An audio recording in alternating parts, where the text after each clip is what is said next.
Welcome back to FudgeMuppet, ladies and gentlemen. It's Scott here with another Elder Scrolls 6 discussion all about Templars, Paladins, and all manner of holy warriors. We are talking about actual joinable groups of warriors devout to the 9 divines. Or 8 divines, depending on how you feel about it. Now, we got a feel of this in the Dawnguard DLC in Skyrim, though they were more specifically vampire hunters, and then there were the Vigilants of Stendarr, but they were more of a set piece. Nothing could be really done with them, you just randomly saw some in your travels. They were a cool concept though, one that I would like to see fleshed out in Elder Scrolls 6. I'd like to see guilds of this sort, joinable guilds with storylines, spreading the word of the divines, protecting the weak, abolishing evil, or as some may say, perceived evil. Imagine a Templar order or an order of paladins. Their headquarters in a large cathedral-like building, their armor white and pure with holy inscriptions, and priest-like garbs over it. Bethesda could add plenty of new armors and weapons that fit with this guild and playstyle, along with priests that are restoration masters who can teach you powerful restoration spells accessed only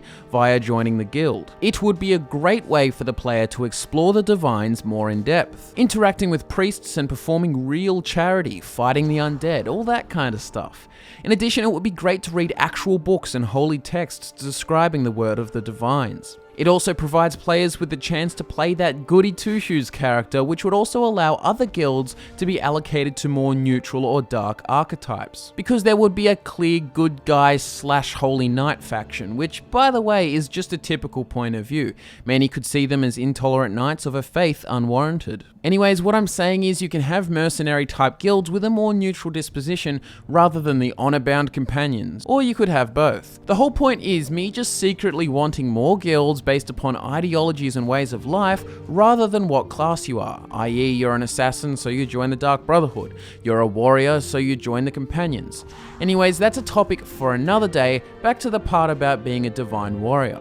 My overall point is that I want to see an actual faction with a fleshed out storyline surrounding the religion of the Aedra Divines, receiving holy artifacts or divine blessings, maybe even permanent passive abilities. A nice big fleshed out storyline and guild for the paladin or priest typed character. It would also be nice to see some of the more charitable aspects in quests, like protecting the poor farmers from goblins or transporting a supply caravan to a refugee camp, stuff of that nature. It would also be neat to have this sort of Knights of the Nine vibe. Imagine you start the guild storyline by finding an old paladin retired to a priory along with some farmers and priests. You meet him and find out that there is a conflict with a local bandit gang extorting locals. As you leave, they attack the priory and you fend them off, proving yourself a capable warrior to the old paladin.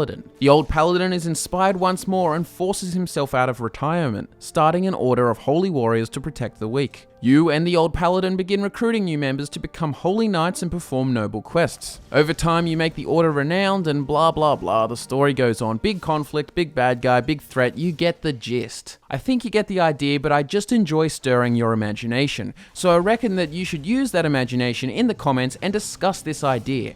Like the video for the holy blessings of the Aedra and subscribe for more holy content on FudgeMuppet. Thanks for tuning in and I will see you all next week.